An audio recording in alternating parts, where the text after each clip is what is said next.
hitz egiten, arratzaldean, ongietorriak Bilbo Zaharra Forunera, betia sartzen da bitartean.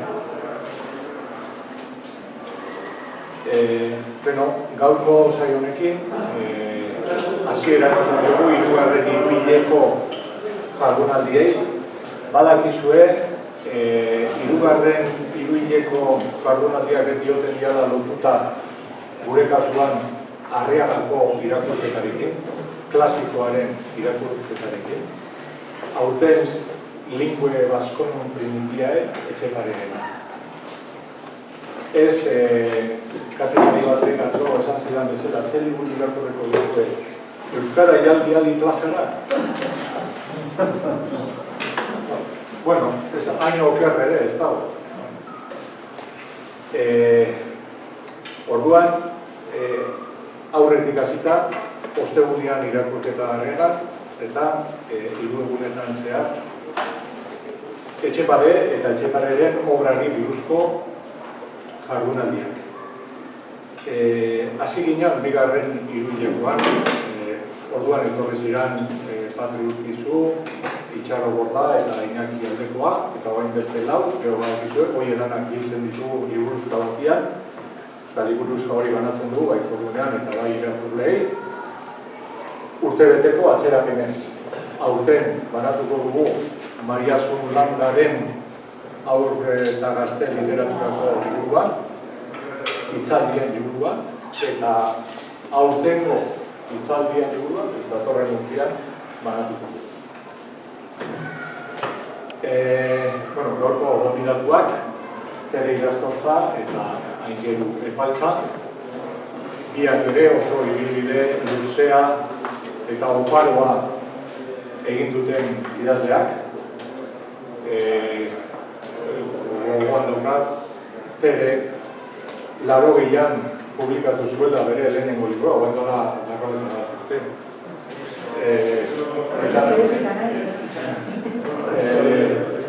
Espainiako kritikako saria irabazi zuen lehenengo liburua eta horako burriko bat bizi izan zuen.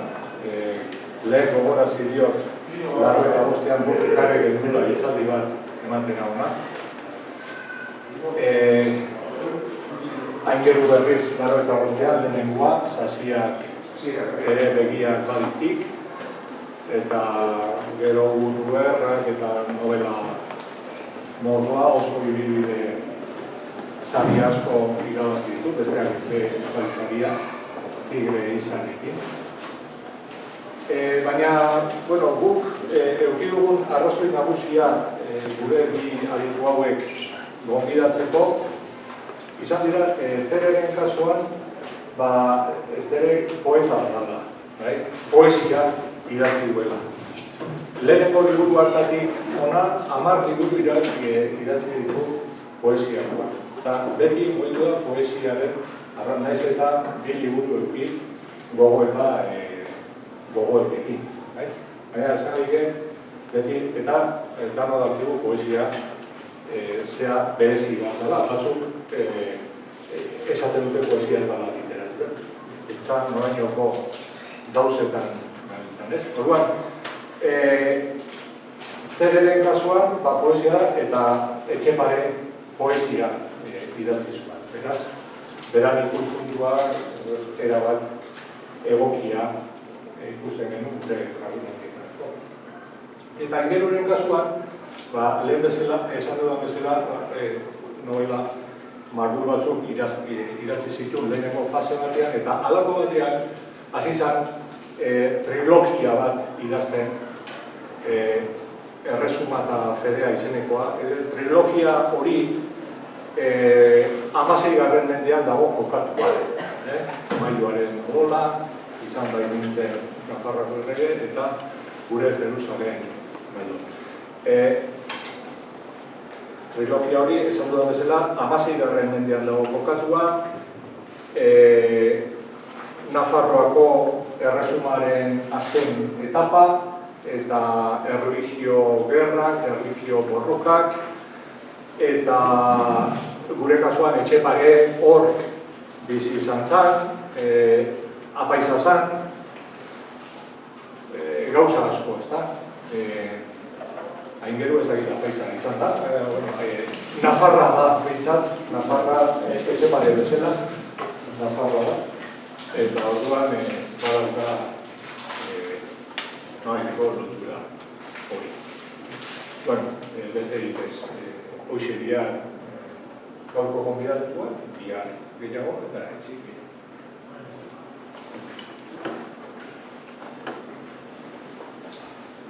Pena izapaitzezan. Baina, bueno, ikusiko. Bizitzak dut ematen ditu ustegatea. Zera, bueno, nik nola edo ala zenburu bat edo bilatu nahi izan dut bintzaldian, atzen batez, niri nola baitere Etxeparen testimburua. Testimburuan edo pixka sakontzeko kargoa eman didate eta Etxeparen mendea. Zera, Etxeparen mendea, gaina mende hitzak eta izan dezaken, zentzu zabalea, Etxeparen garaia. Etxeparen mendea ere, ez dakit, eta euskagun datu horrien arabera, Etxeparek oso bizia izan zuen. Nahiz eta ez dakit horrot ditugun datuei ere kasu, edo hor da biltzan datuei ere kasu handia edo egiten altzaien. Eta gero, nola horregatik, ze Etxepare da, segurazki, euskal idazle zaharretan ikertuena, ikertu metariko bat, baina egiazki datu biografiko oso gutxi dauzkagu Etxepare buruz.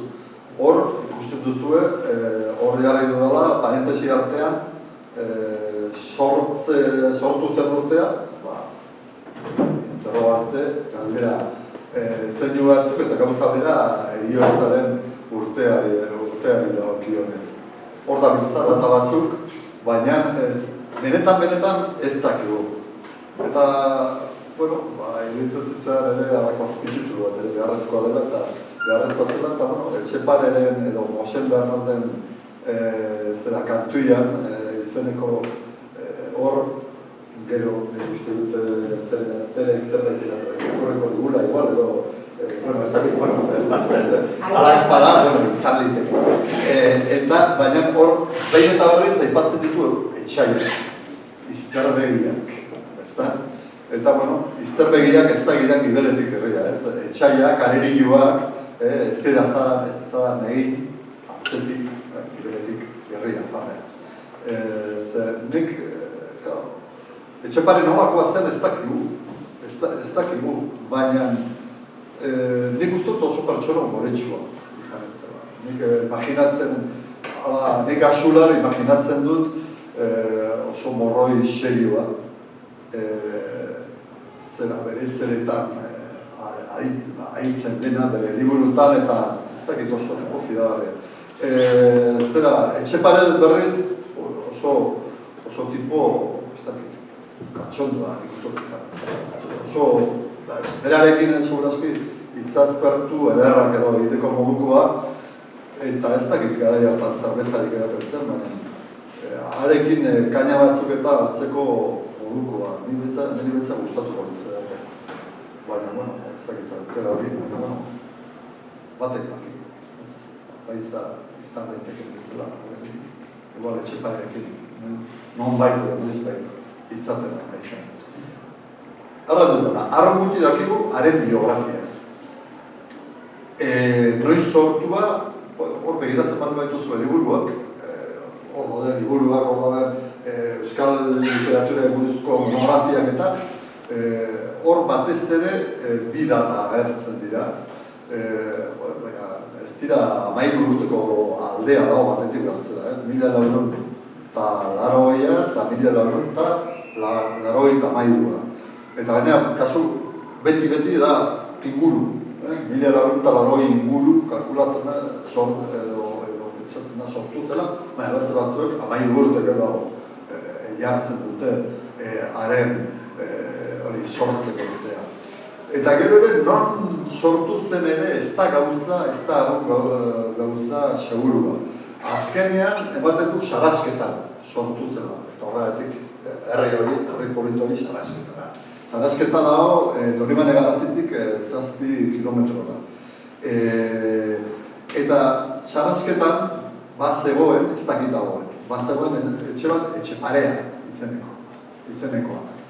Etxeparea bat baino gehiago izan da Baxenafarroan, zera, Mikuzen badira, nik uste dut Etxeparea bat baino gehiago, Arbeloan ere bai Gorri aldean ere bai, izan dira Etxepareak, arrunta, bizen, arrunta gaur egun ere, baina Garazin, garai hartan, 15. mendearen bukaeran bakarra zegoen, eta Sarnon eta Sarrasketan.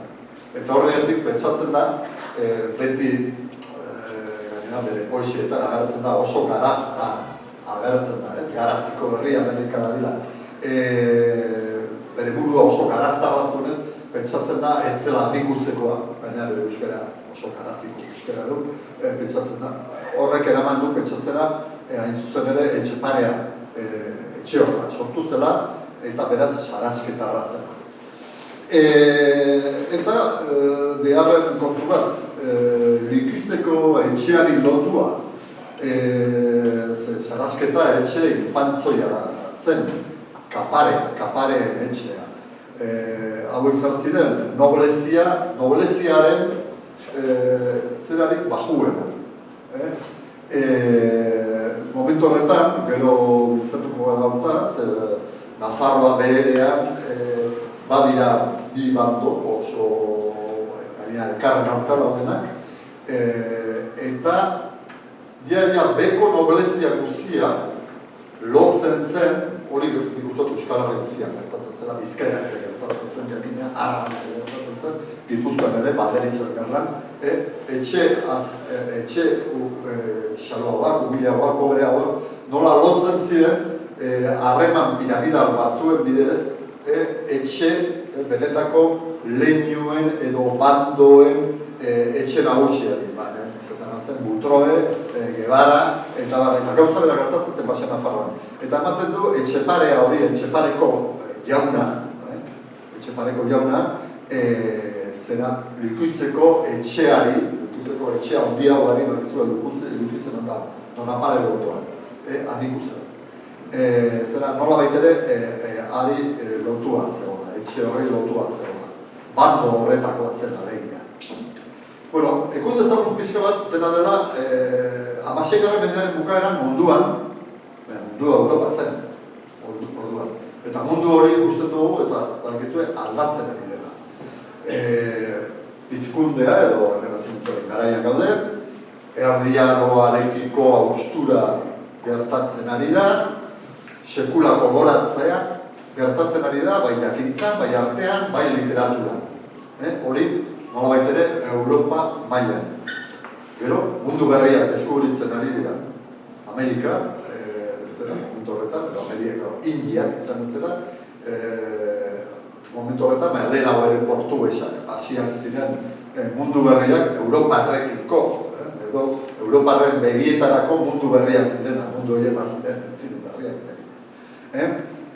Politika berriak ere, gertatzen ari dira, feudalismoaren gainbera gertatzen ari da, hori batez ere estatu importantenetan, Inglaterran, Frantzia, Gaztelan, Aragoian ere.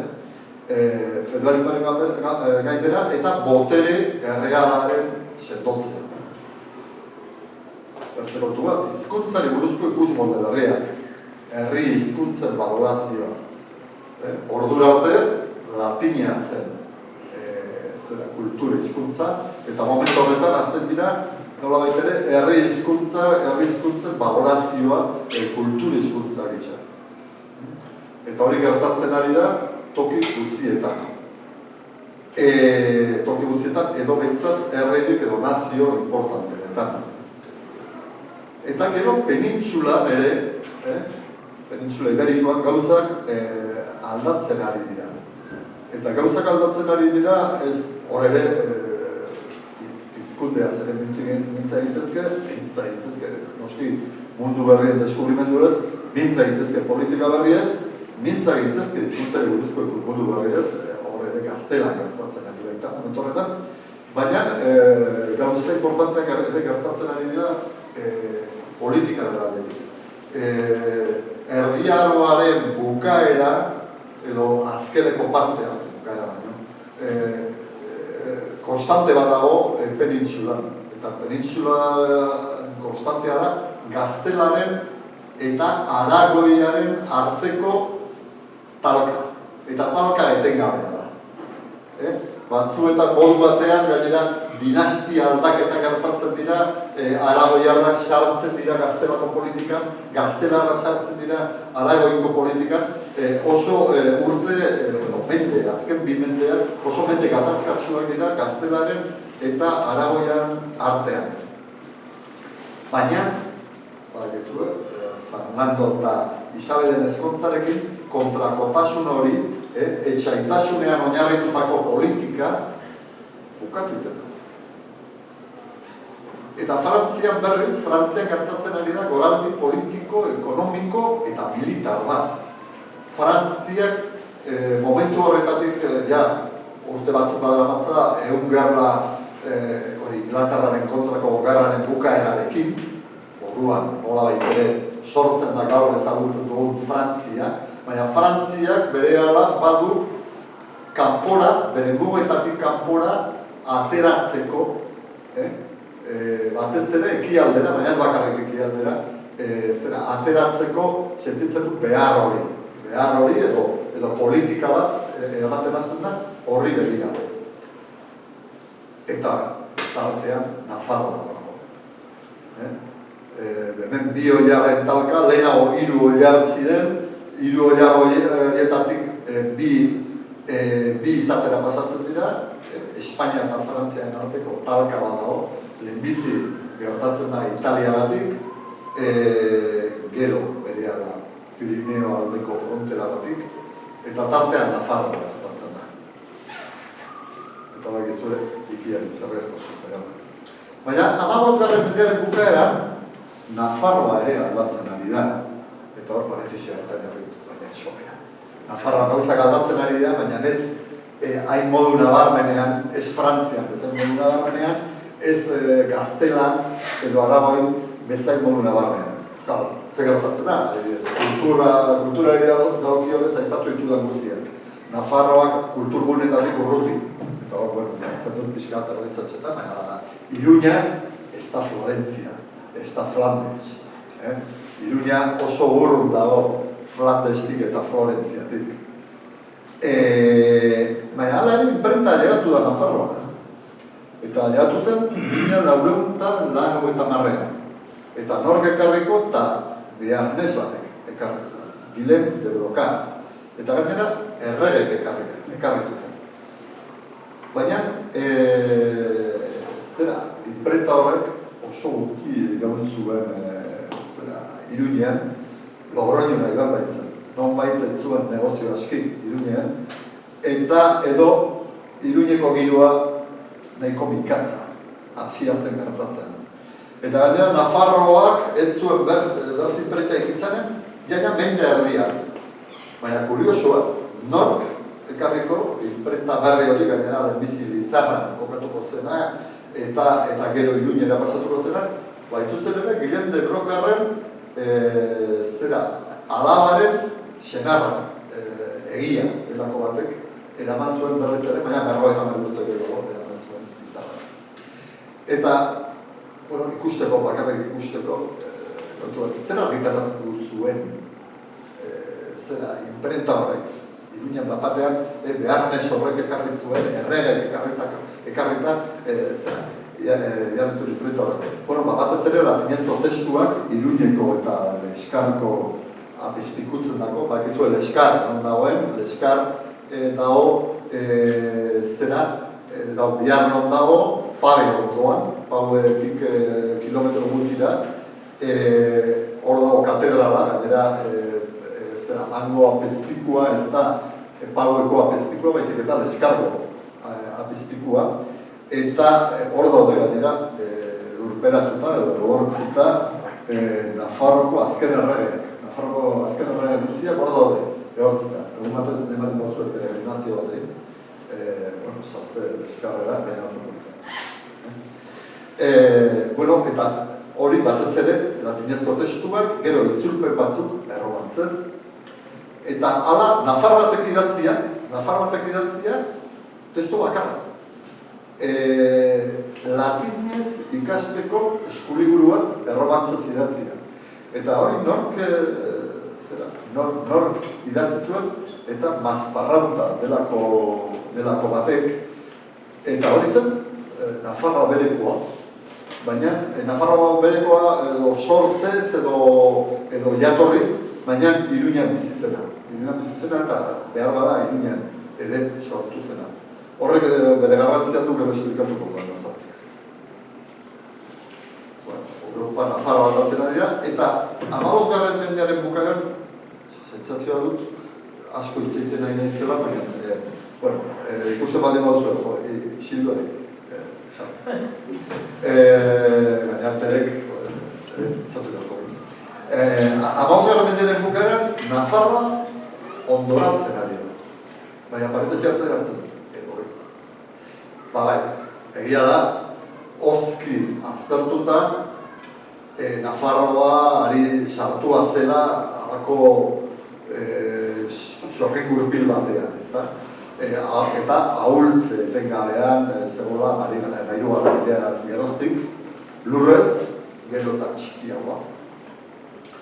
Batez ere, zera Gipuzkoan Araba galdu zuenetik, 15. mendearen bukaeran edo bigarren aldean Errioxa galdu zuen. Errioxa Arabako, gaur egungo Arabako Errioxa galdu zuen. Zera Gaztelak kendu zion. Gero kanpoko dinastiak aspaldi diren guztiak, errege guztiak kanpoko dinastietakoak dira. Eta, hastian aipatu dena, Gaztelaren eta Aragoiren eskusartze etengabeak Nafarroako politikan. Hori behin eta berriz, hori gainera nik uste dut oso goiz edo konstante bat izan zela Nafarroako erresumaren historia guztian, baina azken mende horretan etengabea da. Eta Frantziarenak ere bai. Gainera, Frantziak batez ere Akitania bere garatu duenetik, Akitania eta zakarrik Akitania, bezik eta Lapurdi eta Zuberoa bere garatu dituenetik, eskusartzeak ere etengabeak dira Nafarroako politikan. Hala ere, zera Katalina eta Joanes Albert erregeek erreforma bultzatu zituzten. Hauek, nolabait ere, Iruñan erregin izan ziren azken erregeak. Erreforma bultzatu zituzten erresuma sendotu nahian. Jende guztiak aipatzen du beti Joanes eta Albert eta Gutxio Katalina. Aspaldiotan, nik uste atera dela liburu bat Katalinari buruz. Merezi baitu, zera hango orduko kronistek eta zer ziotenez, Katalina zen, maiz gertatzen dena bere senarra, baina askoz ere inteligenteagoa, askoz ere azkarragoa, askoz ere ikuspegi politiko sendoagoa. Gertatzen dena 14 alaba izan zituela. Eta nik uste horrek denbora gutxi utzi ziola politikan beretan aritzeko. Baina, eta segurazki erreformetariko batzuen atzean Katalinaren begia zegoen.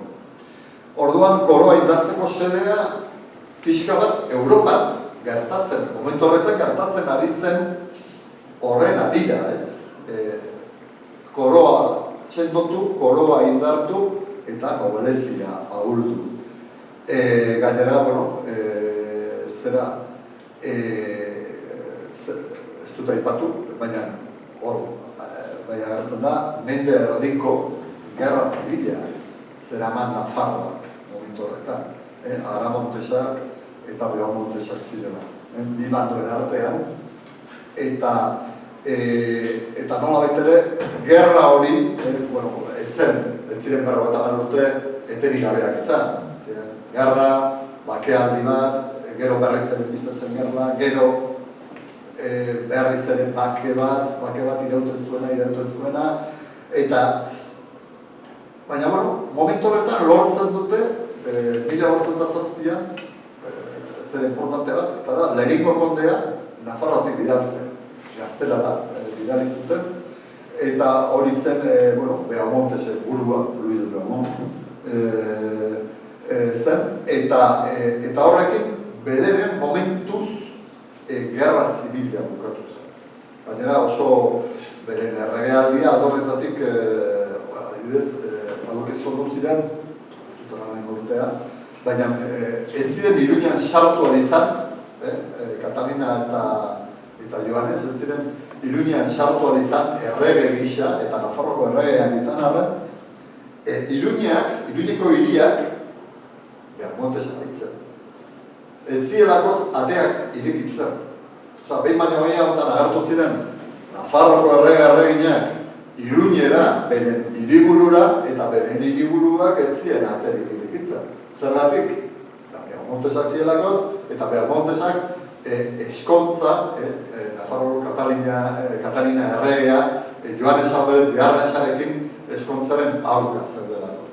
Zergatik, Gaztela aurka zeudelakoz. Orduan, baina, bederen bat zegoen erresuma biziberritzeko edo haize berri bat emateko nahi bat. Eta, eta 5. mendearen bukaeran, Nafarroa beherea ez daki baldatzen ari, baina Nafarroa da. Jakina Nafarroa zen. Baina berezia. Nafarroa beherea asko zere beranduago lotu zen. Lotu zitzaion Nafarroa. 12. mendearen bukaera. Eta gaina izan zen prozesu etzen izan dena batera. Guk orain ezagutzen dut, guk orain Nafarroa behera erraten diogun lurralde guzia, orduan ez zitzaion ala erraten, etzen batera, dena batera sartu. Eta hasi zirean lehenbizi Garazi aldea, Baigorri aldea, eta gero azkenian Agramont, Amikuze eta aldoiek. Eta izan zen alako 50 urteko prozesua. Lehenbiziko guzti izan zen, Donibane Garazik gaztelua paratzea. Hori izan zen, nola baitere, Nafarroko erresumak berratzaldera, Muga Zaraindi, Pirineo Zaraindi, egin zuen lehenbiziko, bere ganatu zuen lehenbiziko zate. Eta gainera izan zen, inglesekin momentu horretan, inglesak ziren Akitanean buru, Baionan buru, izan dako harremanen da. Eta gainera, zitzaion erraten, hori geroxiago erraten zitzaion Nafarroa beherea. Hasiera batean Nafarroan zen, hori Portu Zaratako lurra, ultrapuertos, edo Tierra de Baskos, edo Baskos, bertzeri gabe, badira dokumentuak erraten duena, el rey Enrique estuvo en Baskos. Nafarroa beherea, Baskoak erabiltzen du Etxeparek. Hitz hori erabiltzen du Etxeparek. Eta hitz hori erabiltzen duenean Baskoak, gainera orain eroko ikuspegitik bere eta zertaz erabiltzen. Ari da, Baxena Fartarrez. Baxena Fartarrez, gero pasatu zen Baskoak, Lapurtarrak ere pasatu ziren bere Baskoak izatea. Momentu horretan, Baxena Fartarrez. Eta orduan, eta guk, hori, bai, 6. merindadea, azkenko bere erregetzaren azken urteetan bilakatu zuten Joanesek eta merindadea. Gero batera, Nafarroa beherea, muga lausua zituen Lapurdi eta Zuberoarekin, Baionarekin, mugak eta harremanak. Harreman bereziak, Bearnorekin, Baionarekin, Gaskoinarekin, noblezia, bazegoen noblezia, aipatu ditudan bi etxaiek, etxeiek, oso normala zen mugaz gaindiko izatea. Hau da, Agaramont, hori da kasurik errezena, kasurik ezagunena, Agaramontek jaia antolatu zuen lurralde erdi independente bat, Nafarroa berean, baina aldi berean Lapurdin, eta aldi berean ere bazuen parte bat Bearnan, edo Gaskuñan. Nahiz eta, tokirik importantena, Eskoitzeko gaztelua, zen Nafarroa berean izan. Eta zen aldi berean, oso normala zen, noble bat izatea aldi berean, Nafarroako erregeren basailua, eta Frantziako erregeren basailua. Eta Nafarroa bereak harreman handia zituen, Baionarekin zuen bezala, Bordelerekin eta Tolosarekin. Ez Tolosa Leterri, Tolosa Toulouse, Occitanekoa. Eta Nafarroa berean, bere kokalekoa batik, Frantziako erresumako haizeak haize sartzen zitzizkion, Donelloako ebidea hortzegoen, jende pasa hondia, jendearen joanetorri hondia, hemen ere banderizoak ziren, gerla zibila mankolena gotik, gainera banderizoen gerlak, Nafarroa beherean, azten dira ja, Malabarren mendean. Nafarroan, baina, jaia, mende bat lehenago. Eta hori, Agramont eta Luikutzeko etxeen artean. Eta, bertze puntu bat, Nafarroa behereak, 15. mendeaz geroztik, garrantzia handia hartzen du Nafarroa osoa. Funtzionario base nafartarren kopurua handia da. Eta gainera, ez bakarrik kopuruz, baizik eta mailaz. Maila handiko funtzionarioak izaten ziren baiz. Eta horrek, Iruñeko jendearen ezikusia edo elkarrezia. Eta gobereak ere, Nafarroa garaian, Nafarroa bereko nobleek lurrak eta maila lortu zituzten Nafarroa garaian. Kasurik ezagunena eta evidentena da Francisco Xabierren familiaena. Jatxuko jauna zen Francisco Xabierren aita, zen Jatxukoa, zen Nafarrokoa, baina bera bilakatu zen Idotzingo jauna, hori Idotzingo ezakit bakizuen ondagoan, Elo pasata, Monreal pasata. Hor dago herria Idotzin.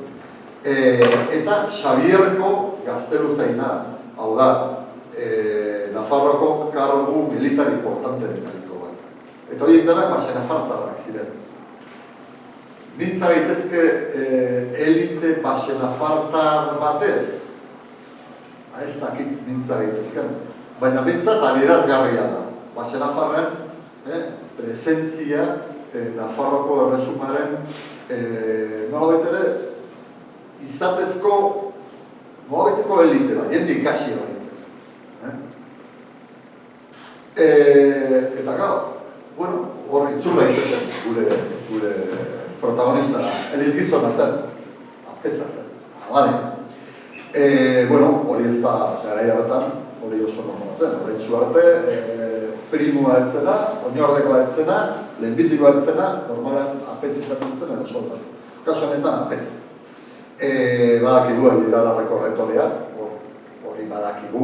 Eta badakigu, 1918an, Donibane Garaziko bikario nagusia izendatu zutela. Donibane Garaziko bikario nagusia, horrek arunen zuen, jaia Basenafarroako elizkargurik importantena. Basenafarro gehienak, kaso zera garai hartan, Baionako apizpikutzan sartuta zegoen parte tiki bat akitzeko apizpikutzan sartuta zegoen. Eta orduan, hori zen, Baionako apizpikuak egiten zuen izendapena, zen nolabait ere bere bigarrena lurraldoetan. Eta kargo hori, normalean, badako kargo importante izanik, jende ikasian ematen zentzen. Orduan, pentsatu beharra dago, Etxeparek, non bai ikasitzen dela. Non, ez dakigu. Iruñean, behar da, baina daturik ez. Baionan, erreza balitzateke, segurazki Iruñan baino, Nafarroa, Baionako diozisari edo lotuta zelako. Tolosan, hango Tolosan tegina, behar da, eta hori importantea da, gero horren dugu gauzatik. Gatozen ja konkistara, Nafarroa berea gudatoki, baina Nafarroa garaile, hemen berea. Bai, konkista prozesu lutzera da, ez da berea da gauzatzen, 1812an hasten da, eta noiz bukatzen den zehazki ez dakigu, baina 1827 eta marrean bukatu, nola bukatu zen, Nafarroa gauzatik. Nafarroa berea, prozesu horren bukaeran, Alberetarren eskuetan gelditu dugu da azkenik, baina, horre daten duena, joan etorri ugari izanen dira urte horietan. Gure historiografian edo gure zerean aipatzen dira, aipatzen da, Berateko batalla, Noaingo batalla, horrein ospatuko ditugu gortzeun urteak, 5 mende, aipatzen da Maiur, baina egiazki, gudatoki nagusia Nafarroa behere izan zen urte horietan. 18 urte horietan, hor aipatzen dizudan datua. Nafarroa berea 6 aldiz aldatuko da eskuz. 6 aldiz geldituko da gaztelaren menpe, eta bertze 6tan berreskuratu zituen Nafarroko erregeek, eta abandonatu Espainiak. Pentsatzak ezue, zer gerta daiteke nolako joan etorrenekin. Realdea zutxitu gelditu zen, gosetea, pobrezia, migrazioa. Eta jantza horretan Etxepare non. Bueno, eta hor ja, sartu behar du, zera betiko kontua. Aipatu berri dut. 1818an, bikario nagusia izendatu zuten, Donibaneko bikario nagusia. Baina espikoa izendatu zuen, baina espainolen hori ditziarekin. Momentu horretan, erratut joan etorriak izan zirela, baina momentu horretan, Donibane Garazien, espainolak daude buru. Eta orduan, bikario nagusiaren kargua, nola baitere, espainoleko hori ditzia eman berzioetan, kargu horri, nonetzen, benetan, nonetzuten espainolek proposatu. Eta gainera, hori datu, hori ez da, leyenda, hori ez da elukuberazio. Kontu hori agertzen da, Juan Renaren paperetan. Nortzen paperena, hori ikusten duzue, zehor, ez dakit Pedro de Xarte ezagutzen duzuen, baina Pedro de Xarte historialari Nafarroa da, eta Pedro de Xartek Juan Renari zenbat eta 2 liburu eskaini dizkio. Pentsa, ez dela normai. Juan Rena zen veneziarra, baina gaztelaren zerbitzu zebilen. Joana Eroaren, Juana Barroca, Joana Eroaren kapilaua izan zen. Eta gero Carlos Bosgarrenaren administratzailea. Eta Carlos Bosgarrenak izendatu zuen Iruñeko apezpiku. Konkistata gero, zegoen apezpikua kendu, eta Iruñeko apezpiku izendatu zuten. Baina, bere lana, izan zen, ora aipatzen dudana, azken paragrafoetan. Errege ordeen gainetik, okupazioaren antolatzaile nagusia. Behizi, armada diruz hornitzen zuen. Eta baina Nafarroan bizkar antolatu zuen sistema bat, Nafarroak pagazazan okupazioa. Eta gero, okupazioaren sare ikusezinean antolatu zuen. Bertze, espioitza sarea. Okupazioaren sare ikusezinean, administrazioaren aldetik. Non jarri datzen. Eta, gainera, hori ere datu historikoa zen, espioitza sarea berak antolatu zuela. Nik ez dut erran nahi, Etxepare espioitza sare horretan zegoenik. Erran nahi duena da, Etxepare, Donibaneko bikario nagusi izendatu zela, eta izendatu zela, Espainiaren oniritziarekin nonetzen berak bereek proposatu. Aipatu izan da, erratuenik, segurazki Renak Etxepare izendatu zuela lan erreformatzaile bat egiteko. Izan ere, Rena, gizon gisa ere erreformatzailea zen, eta nolabait ere Erasmistek gandik hurbiltzen duen. Barkatu, ez dizut, aipatu, horak hartzen den liburua. Ikusteko, Rena pertsona importante izan zen. Liburu bat inglesez, hain zuzen ere, Renak ez zuen lan hori Nafarroan bakarrik egin, Italian ere egin izan zuen, eta Afrikako iparraldean ere egin izan zuen. Nolabait ere, imperioaren kargo importante bat, eta tesi doktora bat dago, inglesez egina, horrek gainean, horregatik bat. Eta, Etxepare, dirudienez, bikario nagusi izan zen bitartean, alpezen zenbait ohitura txarren kontra, aritu zen, bereziki jokoaren kontra, nonbait ez dakit parrokiak eta ez dakit Las Vegas, bat ez zutela daukatzen, sekulakoak izan omen zituen jokoa zela eta garazi aldeko bat ez ere erretorekin. Eta horrek ere garri zion, garaziko apezen, nolabait ere, etxeigoa. Eta hortik ere etortzitezken salaketak. Salaketak, traidore gisa salatuta, benetako arrazoiak bertze batzuk izan da. Nik, behintzat, edo kosteiten da sinestea, Renak geraldekoa, Espainian aldekoa etzen norbait izendatzea, jarriko zuenik enkargu garrantzitsua. Nafarroa berean, alberetarren represio gertatu zen. Ze uste zen.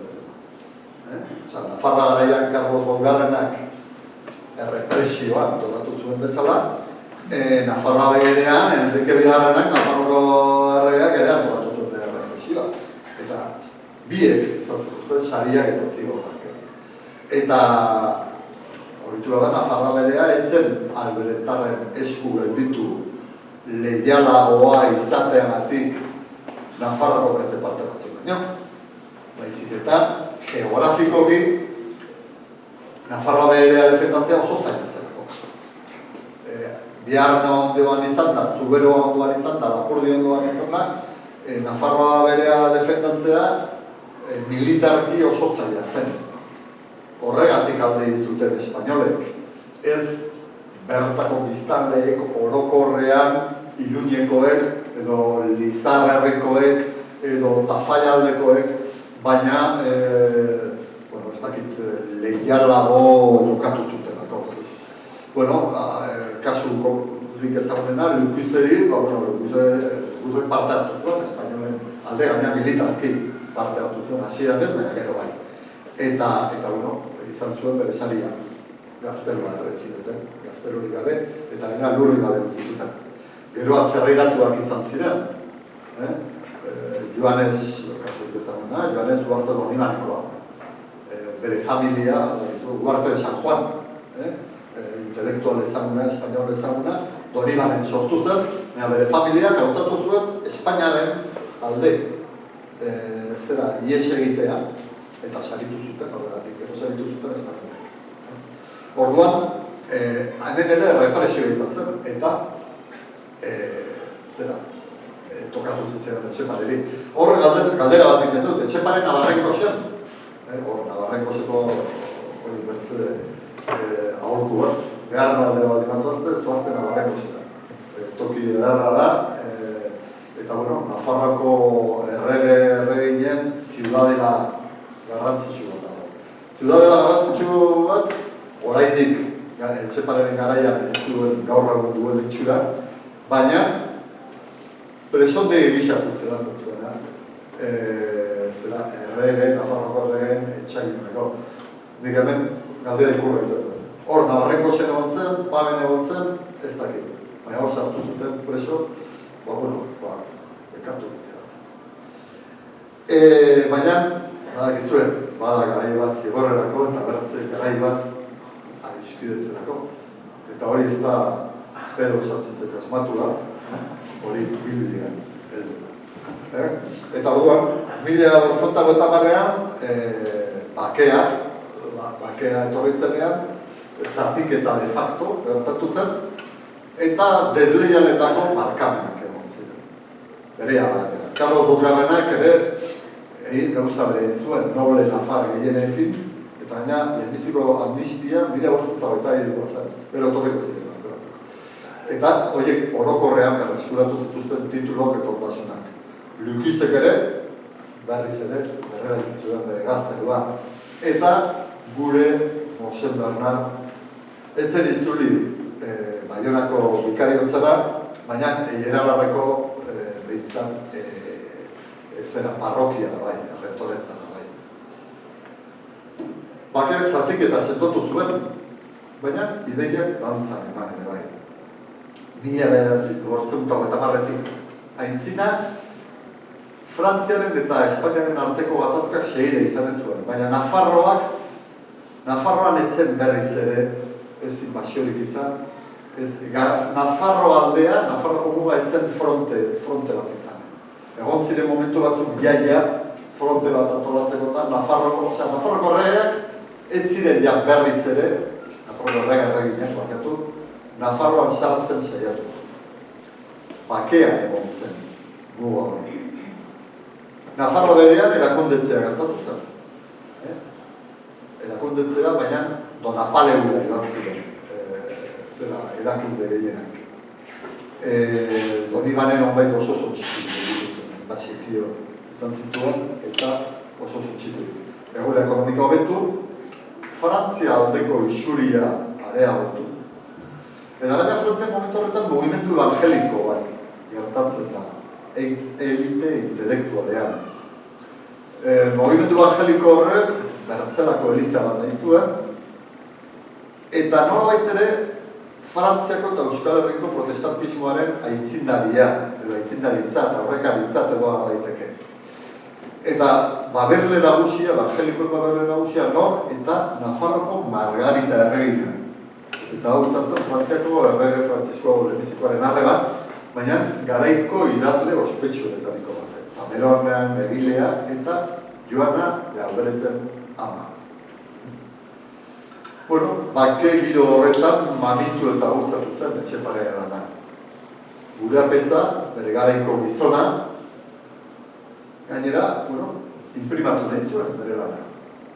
Ez zuen bakarrik idatzi, imprimatu nahi. Eta hori ez zen oso normala. Idazten zen guztia ez zen imprimatzen, ez da horrek ere. Baina non imprimatuko zuen? Iruñako bateak ja nolabait etxeaz. Baionan ez zegoen imprimategirik. Eta berak imprimatu nahi, bera zen gizon errenazentista bat. Berak ikusi nahi zuen bere lana bertze hizkuntzetako liburuetan gertatzen zen bezala. Eta Bordelera jo zuen. Eta Bordelen aurkitu zuen aitapontekoa, Lete, Bertrand Lete. Kasualitatez, Bertrand Lete, edo ez da kasualitatea, segurtaski lotura zituen evangelikoekin. Oso badakite luzatzen egin zela. Lete xaratarra zen, Tolosan legeak ikasia, horregatik ikasia, behar bada Etxepare Tolosan ibilia zela, Frantziako erregera abokatu bat zen Bordelen, idazle eta musikarien mezenasa, eta ark bideratu zuen, datu historikoa da, Lingue Bezonu Primitiaren argitalpena Bordelen. Eta ari egin zion, eskaini zion liburu, ari eta bakarrik hori, baizik eta Sautrelan, kantan, adiskide hori Bordelen denak idazten du eta kantatzen du. Eta ezin izan kasualitatea, lehen edizio horretatik kaleratu zitzaigun ale bakarra Louis Condé printzearen liburutegia zegoen. Nor zen Louis Condé? Frantziako odolezko printzea Kalvinisten protestanten buru nagusia eta Joana Albereten lehengusua. Hola, bada ari bat, helburu horretan. Nork egin zuen posibila bekalpena, noren eskuetan zegoen gure eskutara lehatu den are bakarra, bada ari ideologiko bat. Eta Etxepare, ikusi, orduzu Etxepare, baina Jose Anoitzen liburuan, behinan dardo. Etxepare, hori, 1980 liburu erizen, nonbait, baina urte hartan, agiri batean agartzen da haren izena, eta horregatik, pentsatzen da, inguru hortan hiltzela, dena dela, 1980 sortzen balitz, 80 urte izan zituen. Hori, oso bizi luzea izan zuen gara hartarako. Etxeparek, oraindik eztabaida sortzen segitzen du, bere garaian bezala. Eta nik uste batez ere Etxepare dela fikziozko pertsonaia proposa. Hor, Jose Anoizek, Beñar Bardo idatzi zuen, zera Etxepareren bizitza oinarritua, dena kontatua, noren ikuspegitik, eta Donibane Garaziko kartzelako borreroaren ikuspegitik. Curioso, zera ikuspegitik. Hala ere, Jose Anoitzen lanez aparte, literatur lan gutxitan hartzen da, oan dut, Joseba Sanamendiaren Disiektik membra poete, hori Ifaraldeko orduak liburuan agertzen den ipuina benetan ederra. Eta, nik baimen askatu dut hori eta ere autopublizitatea egiteko, eta ere agertzen den ere ipuin batean. Primizide izeneko liburu batean, zera, ipuinean lastosua ipuin bilduman edo da hona. Hori, hala da, etoz gehiago, Etxepare protagonista duten novelak, ipuinak, poesiak, saiakerak, eta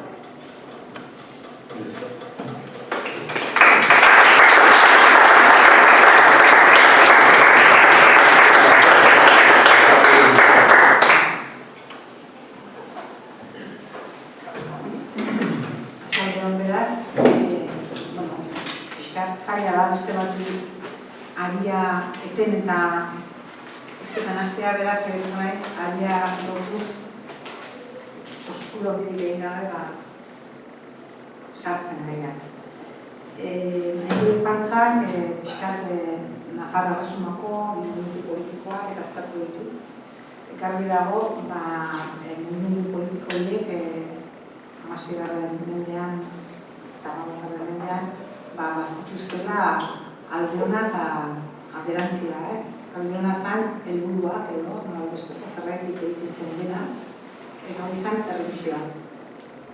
Eta alderantzia edo zen, agarra da emakumezko indartsu eta boteretsuen galera garairik handiena. Eta orduan hortzu den hezkuntzak. Beraz, baditugu bai, importanteak, politikarekin dire oso lotuak, alegia erlijioa eta modioa. Horrekin hasiko nez pixkatez. Nik Bernardo Etxepanen, horrekoz gara, urtea dira, egiteko eta malaro bat horreta lau izan zen, laro eta zazpian edatzen nuen, horrenek aldiz Bernardo Etxepare buruz. Eta orduan, amodioari buruz eta amodiari buruz zegoen ikuspegiaz aritzeko aritu nintzen.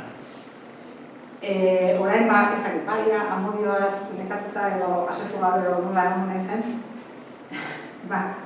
Orain, pixkat, baiezko esan nion mitzaldenik, konbiatu noterako noski, baina baita ere askalduntan autoretza eta gai horrekin ere banebilako, pertsona, autore izateak, idazle autore izateak, nola ikusten diran liburu forman eta kasualki pentsatu nuen.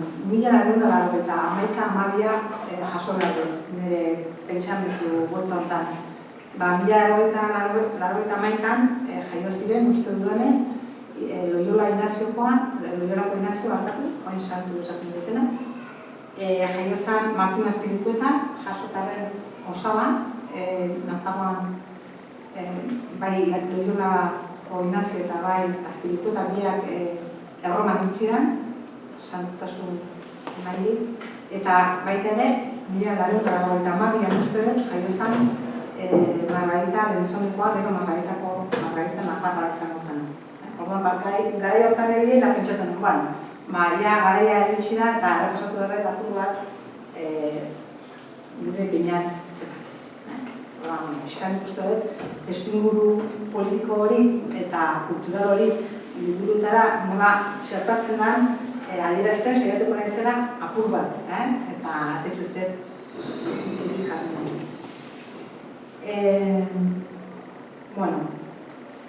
Hori nola egiten da, hau da, ez dakit Pedro esan du, poeta naizela eta poeta naizelako, igual, horretogo ulertuko dala, ez? O nik horretogo ulertuko dudan.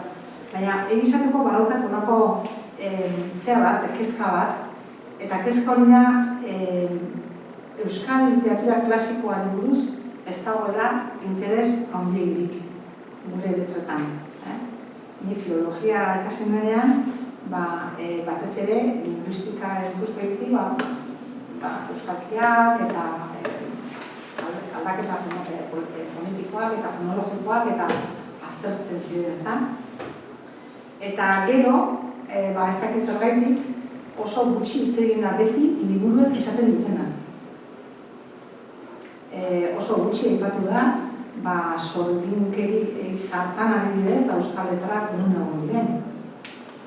Oso gutxi sartu gara gaian. Sartu gara, dokumentazioaren oso gutxi sartu gara. Orduan, gure garaian gainera, badagolako iritzi bat, nire ematen duen poesia, dena da musika, eta ez duela ezer esaten. Badirudi euskal letrak labur bilduz, esango nuke, badirudi euskal letratan, euskal letrari buruz ezin dara ezer atera. Dela kopia baten, kopia igatu bat, ezta? Nik gaur nahi dut nada pixkat, Beniato Etxepare, omendu puntu batean, euskerazko liburu original bat, ez itzulpen bat, egin zuen lehenengo autorea izan zelako. Eta idazteaz behin baita ere, garai hartan hori izan dirutza bilatu, babesa bilatu, eta imprimatzea saiatu zelako. Eta lortu zuen. Hori pixkat, ez da hiri nola ikusteko bertsoa egiten duten bezala, gaia bateratzeko asmoa. Esan ezten bezala, euskal literaturari buruzko aurreneko iritzi txarrak izan dira euskal liburuak erosi dituzten bibliofilena. Hemen ipatu behar dizuet, Binson zatu dugu, sobresko iparraldan Benson esango dute, baina Binson ditu dugu, aipatzen du 1880an esaten da. Euskaraz idatzi diren liburuek ez dute inolako interesik euskara bera espalma. Batez ere jende ezakinaritzat idatziak izan dira. Eta ez dira originalak, baizik eta euskaraz idatziaren frantsesez edo espainolez pentsatuak izan dira. Ez dute ezer espontaneorik eta ez da nazionalik ere, ez da sikiera hori ere. Eta hori bai, nola euskara hizkuntza zaila eta zarra da, oso ondo pagatzen dira merkatuan.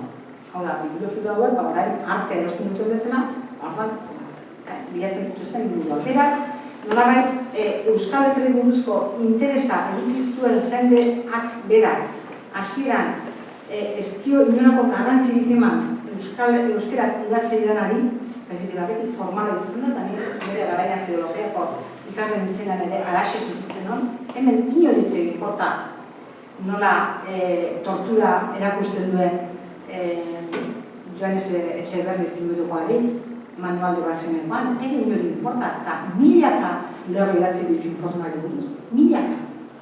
Milako liburu baten, igual, dia 2000 eta, ez dakit, bi erena baino gehiago dira. Informazio idatzi dituenak, purgatorioaz eta zeruaz beste erena. Eta hortatik zeruaz 200 lerro bat dago. Inok halakorik aipatzen, mundu apaiza zan, ez dakit zerbak izan, baina ez gara sartzen ze irakurri duten, esatera. Orduan, bani berriro, etorri naiz irakurtzera liburua.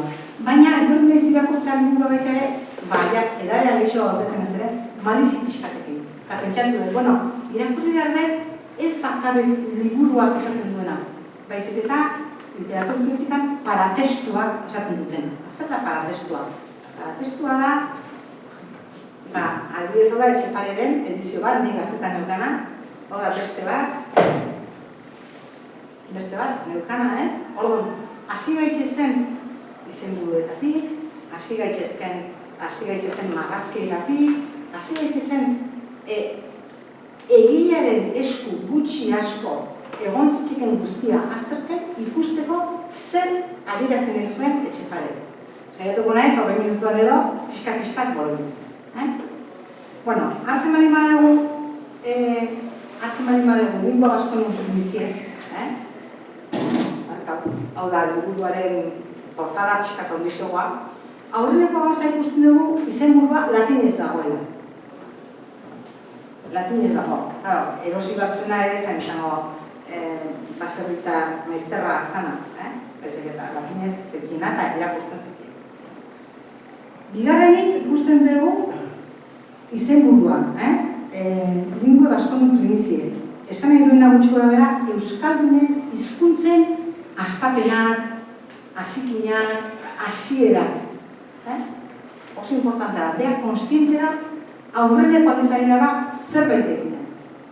Eta hori, latinez esaten du. Hau da, ez dut euskeraz zorionez edo zoritxarrez, euskeraz idazten dugu guztiok, aukeratu egiten dugu euskeraz idaztea, iran ditzak. Beste batzuk, ere bakarra dira, eta dakiten hizkuntza bakarrak idazten dut. Aixularrak ere, gobezela, aukeratu egiten dugu hizkuntza. Gero esaten du, per Dominum Bernardum de Etxepare, rectorum Santi Micheli Beterizarek. Zuk aipatu dituzu, datu guztu. Beraz, aurrena, latinez jartzen du bere izenburua.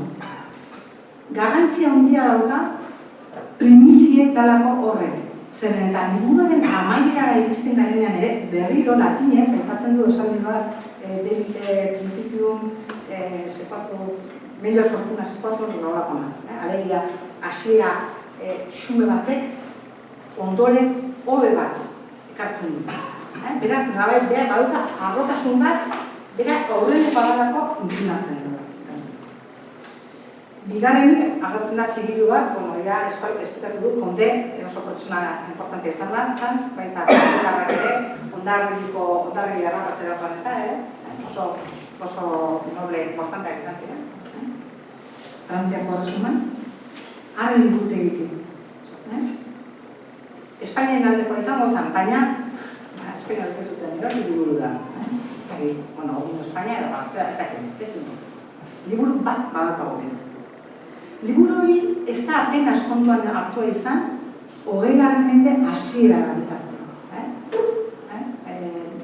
Rie bandizkaiaren bitartez, hor hasi izan, eta filologo alemaniarei esker hasi izan bizkat liburu hori bitartzen. Bueno, beraz, nire hasten nahi ez oraindik, aurrena, nire esker, Etxepareari buruz hitz egitera gonbidatzagatik. Nik erabili ditudan edizioak, nire bizitzan, izan dira bi hauek, beste bat, López Tolosako López Mendizagalek, 1983an argiteratu zona, harren faksimil bat dutena, eta gero Patxi Atunaren edizio kritikoa jara onbizan gara eta ez dut ekarrin, hori izan da. Eta gaur egun Riebeko faksimila posible da PDF-an ikustea eta baina, pentsatu nuen, erosi behar beste argitalpen bat, zer eta hau, hasi nintzenen erabiltzen, horriak erori egiten zitzaizkidan. Ez da lortu beste edizio bat modernori bilatzea. Nik iriakoa ezagutu dut, eta deskatalogatuta zegoen. Ez dut bilatu. Ez dut lortu, saibidien zenean online erosteko, ez dut topau. Ez dut esaten ez dagoen, baina arreta eman dit, Euskaltzandiak eta ere badozke, eta baina iriako adibidez, pertsona batek, oparitu behar dio bere alabari edo bere semea liburu bat, izan du, bueno, hauxe, ez dut dira, beraz, Bilbo zabentzako egiteko bat. Bueno,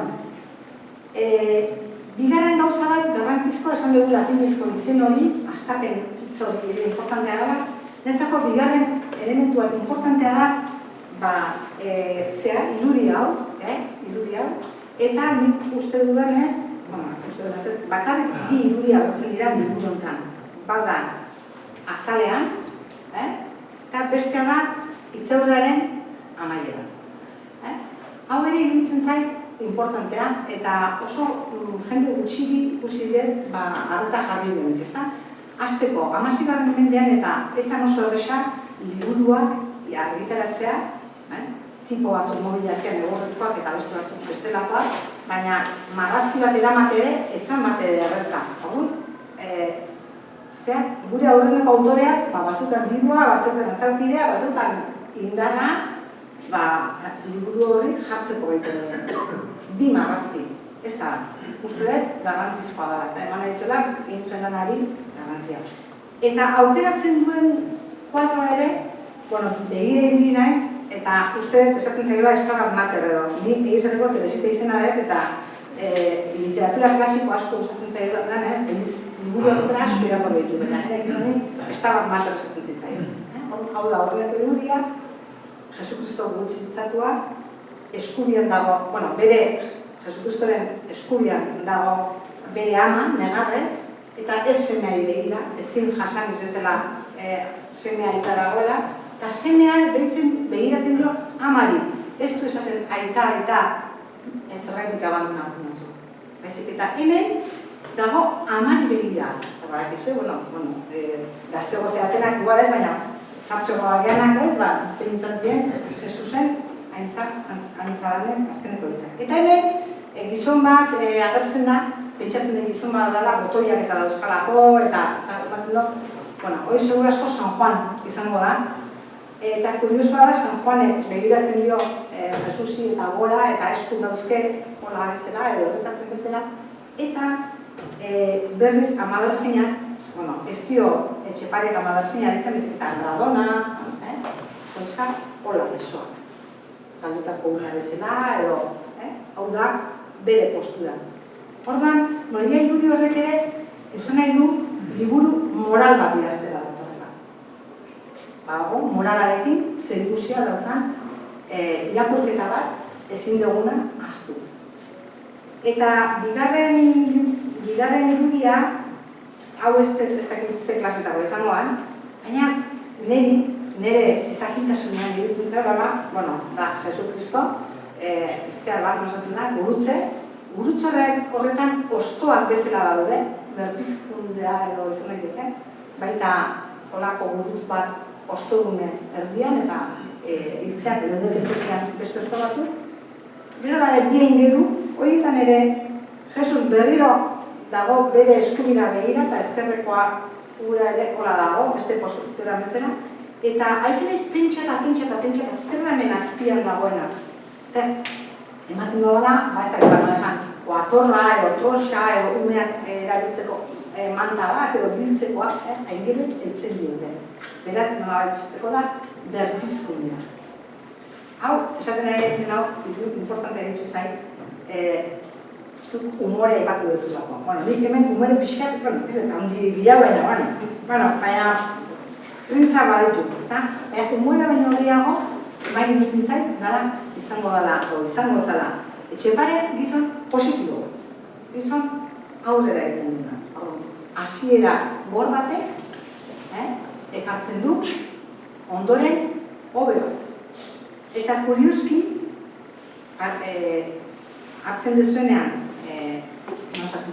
itzaurre hartzen dezuenean, hemen B bat dago, kasualidadea da, Bernat, E bat dago, errege esaten dugu, beste kasualidadea depatu bat nuen, erregerena, zea letra kapitular bat, olako hiru bakarri daude liburuan, hiru letra kapitular, eta hirugarrena da liburua ixten duena.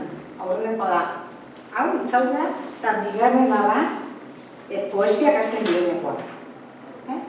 Beraz, horrek ere kokatzen gaitu, momentu horiek direla importanteak. Hemen liburu honetan aipatzen du Etxepare, Lete, bere laguntza, bere abokatua, egiten du hitzaurre bat, 5 esaldi bakarrik dauzkena, komarik apenas ez daukana, eta 5 esaldi horiek dira 5 edo 6 larrokoak, luzeak, baina bere erritmo handi bat dutenak. Hau da, komari jarri beharrean, esaldietan iruko seriak diren esaldia jarriz, on, eder, ez dakizer, egiten ditu esaldiak, badauka erritmo bat, eta horretan ere Etxepare izan zen aitzindari, zeren eta adibidez, Leizarragak ere oso antzeko forma eta irudaretik eta ere, oso antzeko hitzaurre egiten du, edo baita egiten du antzekoa ziburuko Joanes Etxepare.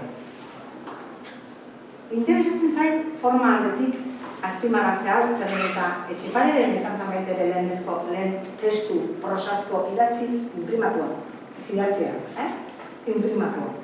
Eta gerora, Leizarraga edo Axularri, izugarrizko importantzia eman zezken formak, hemen, bere hasieratan, bere asmenta hortan, hemen daude.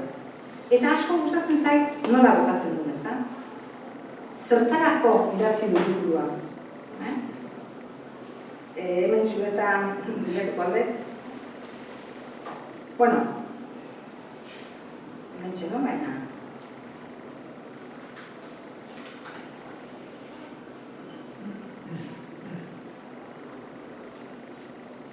Esaten du. Helburuak ematen ditu. Esaten du.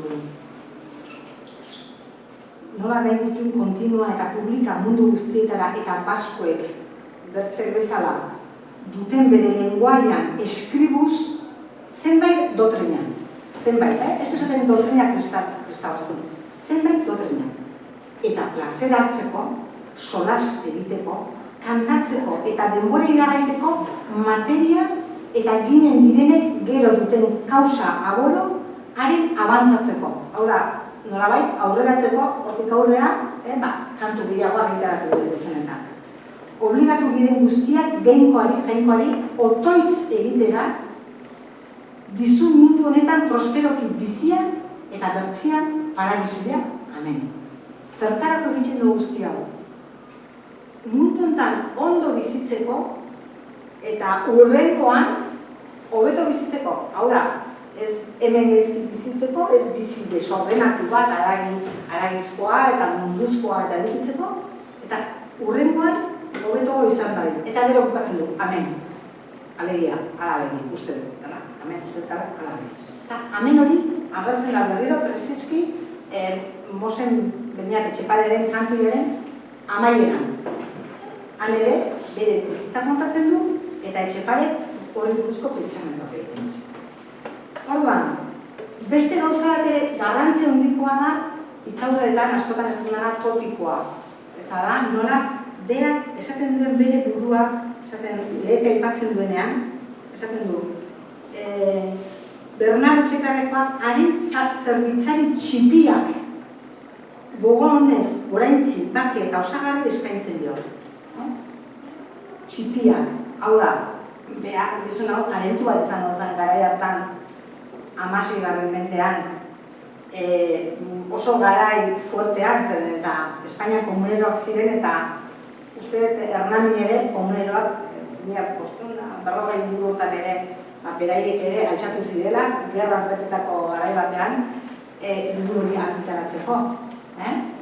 Baina, aldi berean, argitaratu eta ez galarazia izateko, berean humiltasuna adierazi batzun, Lete advokat generalak, abokatu generalak, parlamentuko abokatu generalak, edozein goza pasatuta ere, eman zizaion lasaitasuna.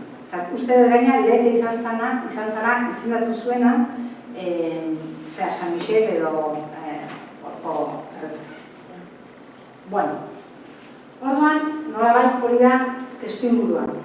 Hitzaurrean, gizon honek aipatzen du nori eskaintzen duen liburua, baita ere zergatik, zertarako. Eta zertarako hori da, segurazko, 16. mendean zegoen giro gogor hartan, jendearen bizimodua bere iritzian hobetzeko. Ez da, aztu behar, nik uste 1589 aldean hiltzala Margarita Nafarroa lehentzonekoa, eta, bueno, emakume batzuk esaten dute, Margaritaren senarra deitu zuela etxepare ez da, ez dakit pabera edo paneura, ez dakit nola, preso eramateko. Bueno, orduan, honekin esan nahi duna zen, liburu honek badukela hasiera bat eta bukaera bat, izenburuan agertzen da primizie, bukaeran latinez berriz agertzen da beste esaldi bat, opatuz bere buruari, eman dugu horreleko pausoa jarrai dezagun aurrera, beraz, latinez esaten du hori ere, eta, bueno, tartean ere, baditu beste gauza batzuk ikusten baita ere zela gizon praktikoa, humorezkoa bai, eta praktikoa ere bai. Zeren eta liburuaren aurreneko partean hori ere latinez, esatzen du nola idatzi behar den, nola irakurri behar den euskeraz. Albertan impresor en lectores. Ematen die oharra, imprimatzaileari eta irakurleari. Nola irakurri behar den? Claro, ikusten duzen bezala, 6 lerro hauekin pertsona batek katoia ezin du euskeratzak. Beraz, segurazko hau dago impresore eta idazleei zuzendua. Jakin dezaten handik aurrera nola erabili behar den, teben aurrean, edo nola irakurri behar den, eta gauza bera egingo zon. Bezarraga, ia mende batean dugu, bi obratan. Bat, testamentu berriaren bukaeran, ezitzauraren bukaeran euskaldune deitzen denean, eta beste bat, ABC-a edo euskeraz irakurtzeko instrukzioa, edo liburua, edo kartila irakurtzeko. Zer eta hor gare, bi alde. Eliza Katolikoak ez zuen nahi izan herriko hizkuntzetan idaztea. Baina reforma, klaro, nahi zuen jendeak bere kasak pentsatzea. Guztia ziren reformatzaileak, baita etxepare ere. Baina guk protestante deitzen diogunak, horrein alusionista edo lakoa bezala, guk protestante deitzen ditugun goiek, Calvin, Erasmo, bueno, eta barrek, horien ez duten jendeak bere kabuz pentsatzen. Eta hau da beste bai bat ere importantea. Gaur egun pentsatzen dugu poesia, literatura, izan bat da, berritzaileak, aintzindariak, eta hoxe ziren reformistak, aintzindariak ziren, eta ziren oso azkarra. Adibidez, Margarita Alentzonekoak eta Nafarroakoak eta bere alaba Joan Albertekoak 5 edo 6 hizkuntza zekizkiten. Margaritaren zirkuloan zeuden aurreneko itzultzaileak italiaratik edo grekeratik frantsesera, eta berak irakurtzen zuen grekeraz eta latinez eta bat eta beste ez da. Hortara zertagaitek etorrenez, bai. Eta orduan, esaten den beste gauza bada, etxepare digurut, bertsoak itxen zituen, gaina etitxun ondo rimatzen, eta bida, total zan, herriko bat ez noski horienak, bezala zeinen poesia oso zaidan ulertzea, eta nik bizi guztian ekin nahi zuen artik poesia irakurtzen, eta zaila da irakurtzea honetan. Orduan, bezpertsatuz. Baina gure inguruan jakin dezazuen, Margarita Nafarroakoa bere alabak kuntzanean urberoaga horiek potere, ez da? Bien arteko gutunak itxen zituzten poesia bidez. Eta Margarita Nafarroakoaren liburu edorrementako bat deitzen da kantika espiritualak, eta dia kantutegitako forma diferente. Honekin esan nahi nuna baita positiboarena. Bernard Etxepareren aurreneko liburuaren aurreneko zati gehiena dira 14 silabatako lerroak, nun bi emistikio dauden, 7-8, gero horren barruan beste azpi emistikio batzuk ez da, beti antzerakoa dira. Eta azken bi kantak dira beste kantaide bat. Dira pozezkoak. Beraz, nolabait esateko, Etxeparek aukeratzen du estilo bat, nolabait esateko jendeari iritzia emateko, argudiatzen erakusteko, eta beste estilo bat oso diferentea azkeneko bi hiru kantetan. Baita bere, Mosen Beñat Etxeparerenean ere, baita ere aurrenekoetan da. Aurrenek esan dudan 14 lerroko, barkatu, 14 silabatako lerroak ditu. Orduan, zergaitik da hori bereizketa interesgarria? Zeren eta bat da, nioen korrika egin nahi zen, jo ezagun gelde dituko banitz, gelde dituko banitz, errez ulertuko zenuketen esaldiak dira, ezta? Munduian den gizon orok behar duke pentsatu jangoikoak nola duien, bat bedera formatu, bere irudik propierak gure harima kreatu, memoriaz, borondatez, endeleguiaz, guarditu. Utsi gura bera ulertu dezuela, ezta? Eta bukaerako esaldean, hiru, memoria, borondatea, inteligentzia. Jainkoa zer da esateko? Hau, oso importantea da. Liburu honetan, ez da ama Virginia izarratzen da, aita gure ere, orazioen artean ez da sartzen. Eta berak denbora guztian, darabikin printzipioa da, jaungoiko, edo batzutan geinko, modu estropenetan, eta andragona, edo andraona, oda jaun eta Andrea. Eta bere diozue nola esaten duen, nola esplikatzen duen zertan jaingoikoa aurreneko handiz, hizkuntza kultu batean. Ezen jaunek, edo zen jaunek, ez du nahi mutur da iztoa eduki. Ez du morroirik nahi. Ezen jaunek ez du nahi mutur da iztoa eduki. Ez pagatu soldatarik zerbitzatu gaberik. Jaungoikoa ari duzu, ala gurekin. Gloriarik ez eman, ongi egin gaberik. Hau da, jainkoa, ez digu gloria edo poza emango, gu, ebari magrean, bere menpeko. Mutilek gure zerbitzuan deramate urtia, soldata apur bategatik hartzen pena handia. Jangoikoa behar nuke guk bezan bat balia, zerbitzatu behar dugu ematekoz gloria. Orduan, pentsazazue, nola esaten zitzaion jaungoikoari garbi dago, ez etorren arrepasoa egin zen, eta enukan momentu horretan gaur egun ordenagailuan testu osoa eta konparatzeko modun, baina batzutan ditzen dio geinko, bestetan jaungoiko, bestetan jaun, beste modu askotan. Beraz, jaungoiko hitza bera, ez zegoen artean, hau da lehenengo liburua hori agertzen da. Kurioski, 1523an uste argitaratu zirela Baionako sinodoko idatziak. 15. mendean, sinodo asko ditziren Euskal Herrietako elizbarretietan.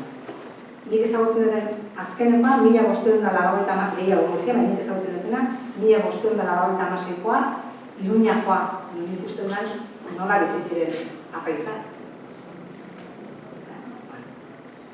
Beste bat nintzen baitere, Kalagurin, ez dakit, 1580 aldea uste, eta beste bat 1580an nintzen Baionan, nun zeuden baita ere, Hernanikoak eta Oiartzungo apaizan.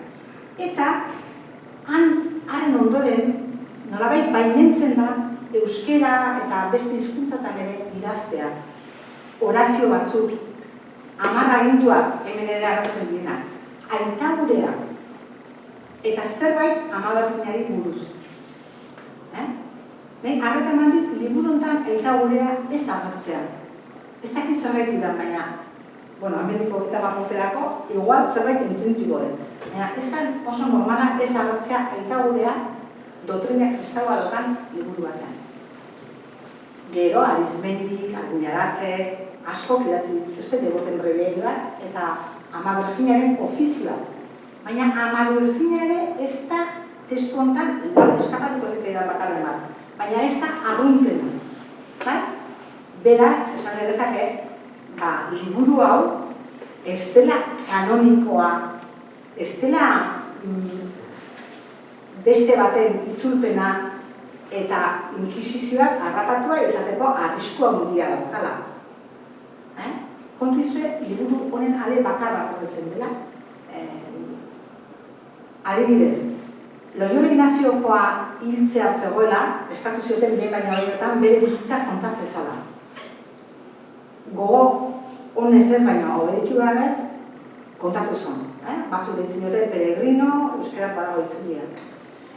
Liburu hori argitaratu zen hil orduko, baina santu egin nahi zuten ez, konpainia Sainazioaren konpainiakoak, zeuden liburu guztiak desagertara zituzten.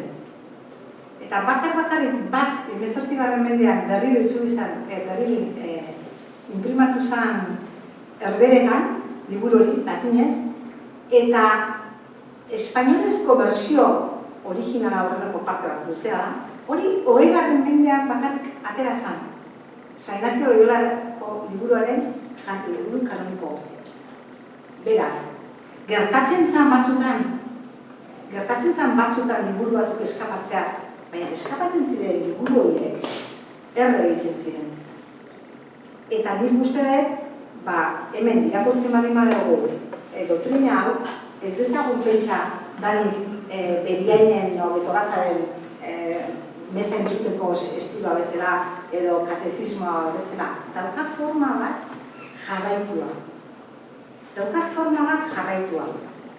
Ez da baina marra aginduak, gira madorina ez, badauzketartetxo batzuk, baina gira 500 horri, bostehun lerro baino gehiago, esplikatuz, adibidez, beren epatu duguna Jaungoikoa. Beste batzutan, esaten du, hori oso gauza kuriosoa da. Aipatzen du Andreona dela Jaungoikoaren ama. Ez Jesusen ama, ez duzu egaizkentzun. Jaungoikoaren ama, karo. 16. mendean, eta konzilioko, Trentoko konzilio, baina horretik ero, Toledo da 12. mendean eta, sortu zen irutasun santua. Nun ama desagertzen da. Gaude, aita, semea eta espiritu santua.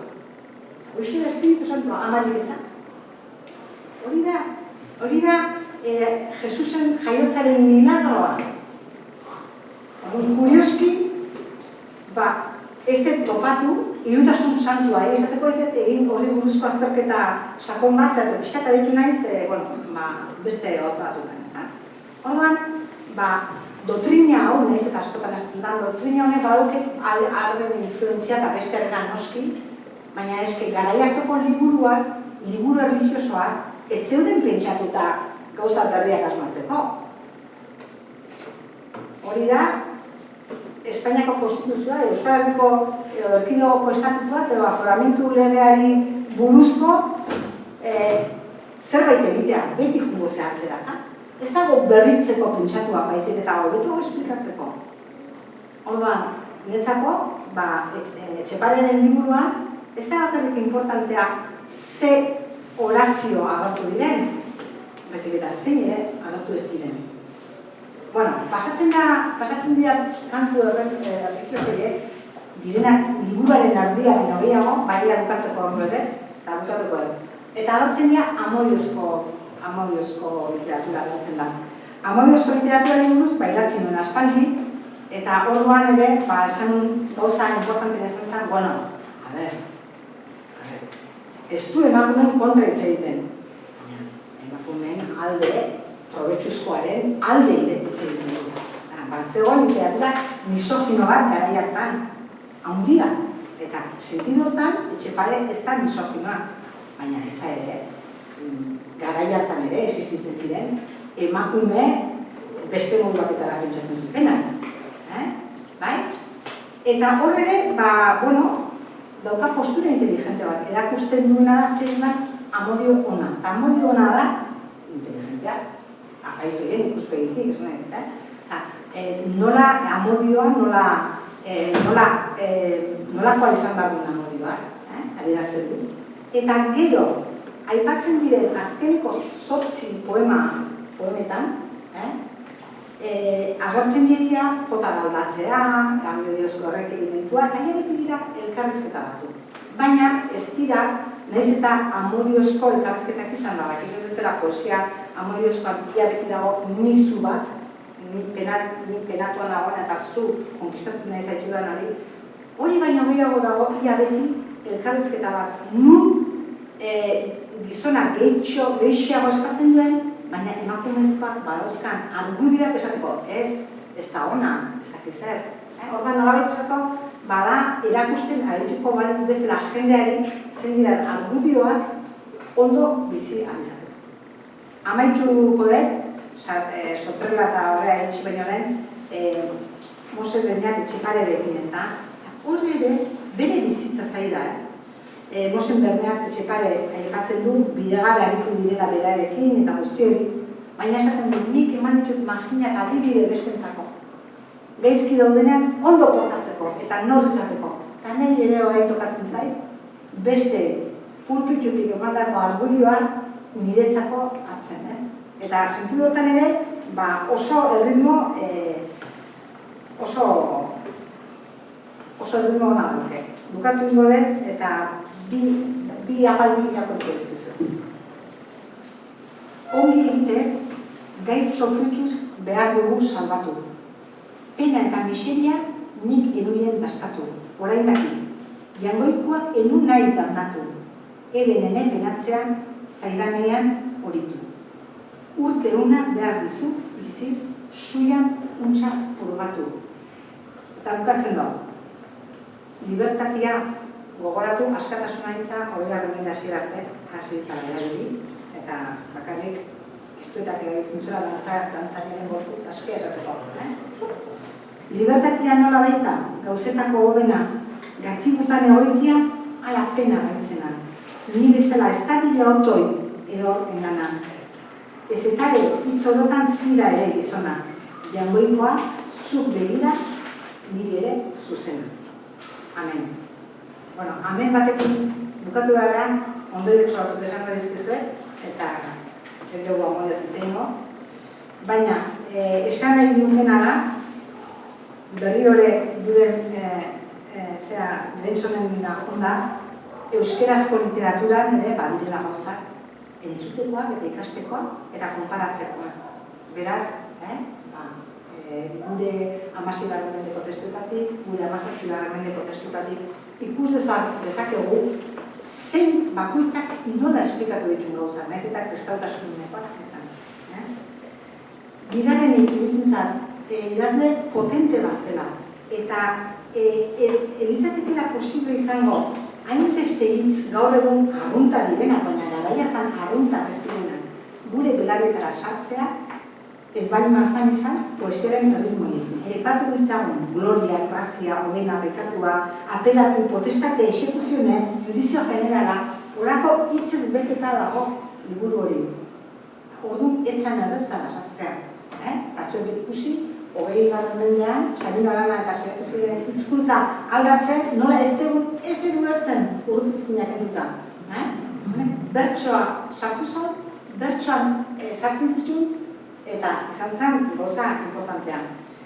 Eta gainera esan nuke baita ere horrek gaur egungo literaturaren ikuspegitik ekartzen dula baita ere eguneroko fraseologia. Esaldi luzeak, ez elkarrizketa baizik eta esaldi luzeak, arruntak, hasi eta bukatzen ez dinak ondo, eta sentidu hortan nik esango nuke, nahiz eta gero ez komunio hartu berarekin, eta goz askotan ados egonez, izan zara, euskerak edukizezaken lehen idazle onenetako bat.